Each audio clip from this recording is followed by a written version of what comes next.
அனைவருக்கும் வணக்கம். Advanced Tamil quantum thermodynamic neutron air bursting system, advanced Tamil quantum thermodynamic invention for space dome colony floating colonies. இப்பொழுது நான் இந்த நியூட்ரானுடைய அடிப்படையை வைத்துக்கொண்டு மிக குறைந்த நீர் பதத்திலிருந்து மின்சாரம் எடுக்க முடியும். பார்த்திங்கன்னா இது பழைய NdFe 51 என்ற ஒரு மேக்னெட்டு, நியோடைமியம் பர்மனெண்ட் மேக்னெட்டு. இந்த நியோடைமியம் மேக்னெட் 82 நியூட்ரான்கள் இருக்கின்றன. 82 நியூட்ரான் இருக்குது. தண்ணியில் 11 நியூட்ரான் இருக்குது. கிராஃபைட்டில் 6 நியூட்ரான் இருக்குது. அதெல்லாம் இருக்கட்டும். பாருங்கள், தண்ணி ரொம்ப குறைவாக இருக்குது. ஈரப்பதம் மட்டும்தான் இருக்குது. குறைந்த ஈரப்பதத்தை வைத்துக்கொண்டு நமக்கு பிரச்சனை பார்த்திங்கன்னா 1.6 ஆம்பியர் வருது நமக்கு. இது பழைய பேட்டரி செல். அவ்வளோதான். நம்ம இந்த பழைய ஒரு பேட்டரி, கிராஃபைட் பேட்டரின்னு சொல்லுவாங்க இல்லையா, அந்த பேட்டரி மட்டும்தான். இது பாசிட்டிவ்க்கு பயன்படுத்திக்கலாம். நெகட்டிவ்க்கு இதில் இருக்கிற வெறும் கிராஃபைட் மட்டும்தான்.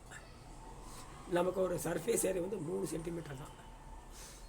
ஆக இது எதுக்கு இந்த கிராஃபைட்டை பயன்படுத்துகிறோம்னா, இது மைக்ரான் அளவில் இருக்குது.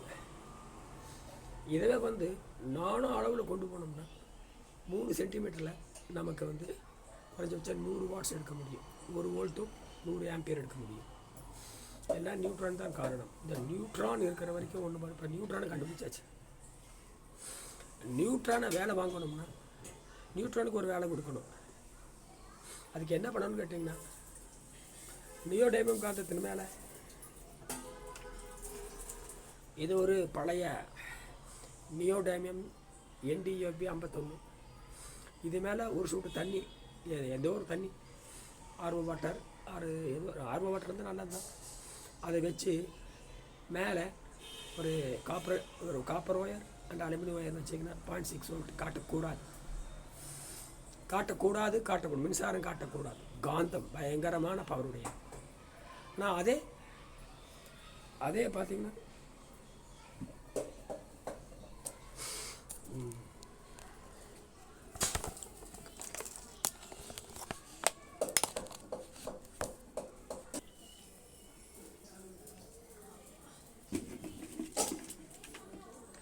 இது ஒரு பிளாஸ்டிக் தட்டு. இதில் 2 கிராம் தண்ணி ஊற்றி, இதில் 2 கிராம் தண்ணி ஊற்றி மேலே ஒரு plus copper wire minus aluminium wire அப்படி வச்சிங்கன்னா 0.6 வோல்ட் காட்டணும். அது சரி. அப்போ அங்கே லைட்டு பாஸ் ஆகிட்டு, லைட்டுன்னா அந்த ஃபோட்டான் கிட்டத்தட்ட 3 கிலோமீட்டருக்கு பயணம் பண்ணும். ஃபோட்டான் பாஸ் ஆகுது. இது மேலே இது ஃபெரைட்டு. இது மேலே 2 சொட்டு தண்ணி வச்சு plus copper wire minus aluminium wire வச்சோம்னா 0.6 வோல்ட் காட்டணும். ஃபோட்டான் போயிட்டுருக்கும். அது சரியா? ஆனால் இதை விட 100 மடங்கு கடுமையான சக்தி ஃபெரைட்டு. அந்த விஷயத்துக்கு இதை வேணாம். நான் 3 பொருள் கையில் எடுத்துக்கிறேன். 3 பொருள்: கரித்துண்டு, காந்தம். இப்போ பார்த்தீங்கன்னா இது பழைய ஹப் மோட்டார், 1000 வாட்ஸ் உடைய ஒரு ஹப் மோட்டார். அதை வச்சு தான் பண்ணுறது. அந்த ஹப் மோட்டார் இதில் 3 சென்டிமீட்டர், 3 சதுர சென்டிமீட்டர் தான் போடுவாங்க. லேசான ஈரப்பதம் இருந்தால் போடுவாங்க. அந்த ஈரப்பதத்தில் பார்த்தீங்கன்னா 1.6 ஆம்பியர், 1600 மில்லி ஆம்பு வருது. 1.1 வோல்ட் 1100 மில்லி வோல்ட்டும் 1600 மில்லி ஆம்பு வருது. இப்போ இது பார்த்தீங்கன்னா பழைய செத்துப்போன ஒரு graphite battery, dead cell, dead செத்து போச்சு. இது ஒன்றுமே பண்ண முடியாது. கண்டமினேஷன் தான். இது எதுக்கு பயன்படுது? இது வந்து பார்த்திங்கன்னா கிராஃபைட். கிராஃபைட் வந்து மைக்ரான் மாதிரி இருக்குது. இதுக்கே இது பாருங்க, சர்ஃபேஸ் ஏரியா, இது சர்ஃபேஸ் ஏரியா அதிகமாக இருக்குது. அதனால தான் இதில் இருக்கிற 82 நியூட்ரான், இந்த நியூட்ரான் இதில் 82 நியூட்ரான் இருக்குது நியூக்ளியரில், அந்த கருவில். இது போக கிராஃபைட்டில் 6 நியூட்ரான் இருக்குது. தண்ணியில் 11 நியூட்ரான் இருக்குது. ஒன்றுக்கு ஒன்று முக்கோணமாக தொடர்பு இருக்குது. இந்த கிராஃபைட்டு இந்த கிராஃபைட் மெக்னீஷியம் இருக்குது, மேங்கனீஸ் இருக்குது, அலுமினியம், அந்த அமோனியா இருக்குது, அப்புறம் ஜிங்க் இருக்குது. இதெல்லாம் சேர்ந்து ஒரு கம்ப்ரஸ் பண்ணி ஒரு சிலிண்டர் மாதிரி வச்சுருக்காங்க. ஒரு 6 மாதம் பயன்பாட்டுக்கு மட்டும்தான். ஆனால் நான் வேறு மாதிரி பயன்படுத்துகிறேன். இனிமேல் எதிர்காலத்தில் நியூட்ரான் பேட்டரி தான் வரப்போகுது. கண்ணமா நியூட்ரான், கண்ணமா லிசாமைட்டர் பேட்டரி தான் வரப்போகுது. நீ யாரும் விஞ்ஞானிகள், எந்த விஞ்ஞானியும் நியூட்ரானை பற்றி பேசுகிறதில்ல. உலகத்தில் முதல் முறையாக நியூட்ரானை வைத்துக்கொண்டு ஃபோட்டானை திருப்பி கொண்டு வர. இது பார்த்தீங்கன்னா செத்து போனது டெட் செல். இதில் ஃபோட்டானில் வெளியே போயிடுச்சு. இதில் ஃபோட்டானை திருப்பி கொண்டு வர முடியும். அதுக்கு லேசான ஈரப்பதம் இல்லை. இப்போ லேசான ஈரப்பதத்தை வச்சுட்டா முடிஞ்சுது, அவ்வளோதான். லேசான ஈரப்பதம் இந்த அளவுக்கு டச், இந்த ஈரப்பதம் இருந்தால் போதும். இதில் இருக்கிற அந்த நானோ, அந்த மைக்ரான் கேப் வழியாக அந்த ஈரப்பதம் பாயும். அது கூட அந்த நியூட்ரான் 82 நியூட்ரான் கட்டுமையான ஒரு மேக வெடிப்பு மாதிரி போயிட்டே இருக்கு. போய் சர்ஃபேஸ் ஏரியா அதிகமாக இருக்கிறனால ஏன் பேர் அதிகப்படுத்துது. ஆரம்பத்தில் நான் பரிசோதனை பண்ணும் பொழுது 2 கிராஃபைட் தண்டு மட்டும் வச்சு பார்த்தேன், எதுவுமே நடக்கலை. அப்புறம் காந்தத்து மேலே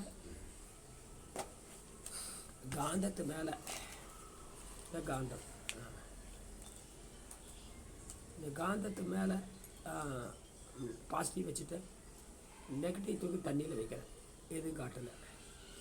நெகட்டிவ் தூக்கி காந்தத்தில் வச்சுட்டு பாசிட்டிவ் தூக்கி தண்ணி மேலே வைக்கிறேன். உடனே 700 மில்லி விட்டு காட்டுங்க. சரி, இந்த 2லேயும் லேசாக தண்ணி வச்சுட்டேன். 2லேயும் லேசாக தண்ணி ஈரப்பதம் வச்சுட்டு ப்ளஸ்ஸு எலக்ட்ரிக் சிலிண்டர் மேலே வச்சுட்டேன். கிராஃபைட் நெகட்டிவ், வெறும் empty rod without cylinder, graphite cylinder.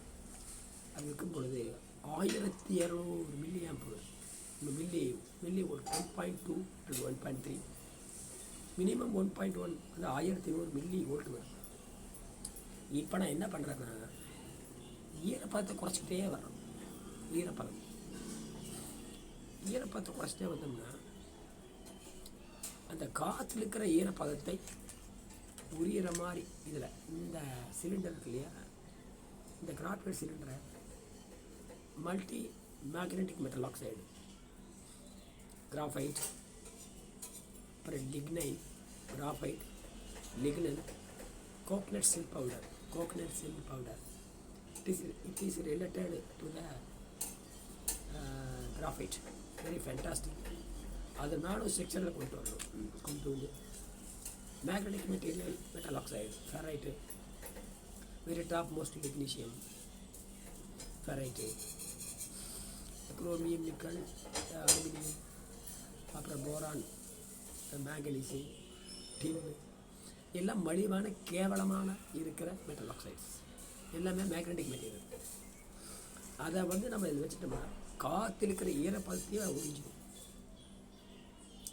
அது ஹைட்ரோஃபோலிக் எஃபெக்ட்னு சொல்லுவாங்க.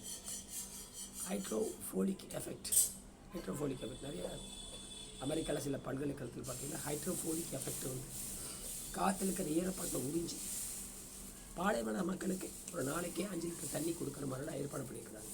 ஒரு சதுர மீட்டரில் அந்த metal oxide, magnetic metal oxide பூசிட்டோம்னா அந்த 50 டிகிரி இருக்கிற பாலைவனத்தில் 50 டிகிரி இருக்கிற வெப்பத்தில் கூட பல கோடிக்கணக்கான ஆண்டுகளாக சும்மா சுற்றி மனிதகுலம் தோன்றுவதற்கு முன்பாக எரிகளும் தோன்றி மோதி வெப்பம் உண்டாகி அந்த கோடிக்கணக்கான பல லட்சம் கோடி டன் இருக்கிற நீராவி பல கோடிக்கணக்கான ஆண்டுகளை சுற்றிட்டு இருக்கு. எந்த பயனும் இல்லை. அந்த நீராவியை அந்த ஹைட்ரோஃபோலிக் ஃபிலிம் அறுவடை செஞ்சு பாலைவன மக்களுக்கு ஒரு நாளைக்கு 6 லிட்டர்லேருந்து 7 லிட்டர் தர்றாங்க. இப்போ அதே முறையை நம்ம இதில் பயன்படுத்தினோம்னா இந்த ஈரப்பதத்தையே உறிஞ்சிக்கும். இப்போ காற்றுல இருக்கிற ஈரப்பதத்தை உரியிறப்போ தண்ணி கூட நம்ம எதிர்காலத்தில் பண்ண தேவையில்லை. அப்படி வச்சுட்டோம்னா மின்சாரம் வந்துட்டாரு. அது காரணம்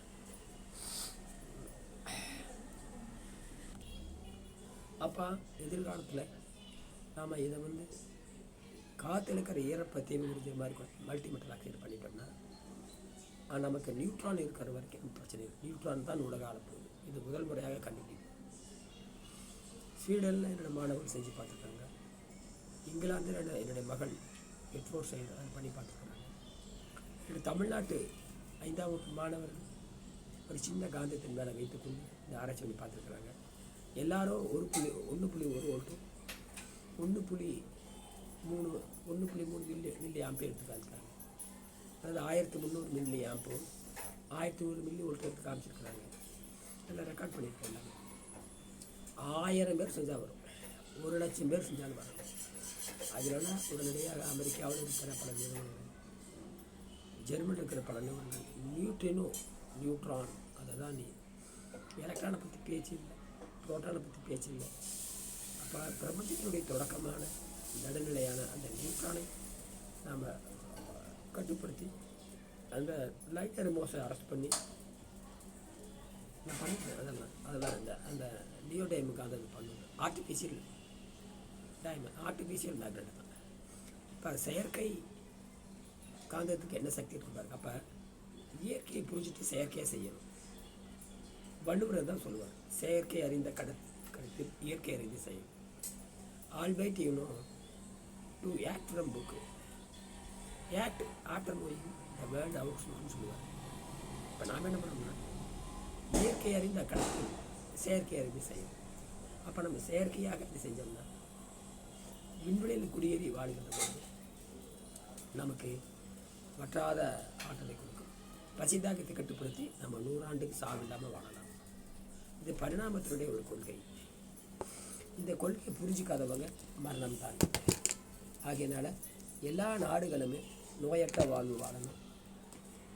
15 வயசுக்கு மேலே உடம்பை சுத்தம் பண்ணி பசிதாகத்தை கட்டுப்படுத்தி நைட்ரிக் ஆக்சைடு உலகத்திலே தலை சிறந்த உணவு சுத்தமான வேக வைத்த சிறிதளவு காய், அவ்வளோதான். சுத்தமாக வேக வைத்து சிறிதளவு காய் சாப்பிட்டு பழகி 1 வருஷத்தில் பழகிட்டோம்னா 6 மாதத்தில் பழகிட்டோம்னா உடல் இழைச்சிட்டு நிற்கும். நமக்கு நம்ம உடம்பே பல லட்சம் கோடி நியூட்ரான் இருக்குது. ஈரப்பதம் 70 விழுக்காடு இருக்குது. எல்லாம் நியூட்ரான் வந்துக்கிட்டே இருக்கும். நைட்ரஜன் வந்துகிட்டே இருக்கும். விந்து உற்பத்தியாக, ரத்த உற்பத்தியாக, நாக்கு எப்பவுமே எந்த வாடையும் இல்லாமல் லேசான வெளிர் சிகப்போடு இருந்துகிட்டே இருக்கும். நாக்கில் மஞ்சள் இருக்காது, கருப்பு இருக்காது. ஆக எதிர்காலத்தில் ஈரப்பதத்தையும் நாம் கட்டுப்படுத்தி காற்றில் இருக்கிற ஈரப்பதத்தை வைத்துக்கொண்டு நாம் 3 சதுர சென்டிமீட்டருக்கு நிச்சயமாக 100 வாட்ஸ் இருக்க முடியும். சரி.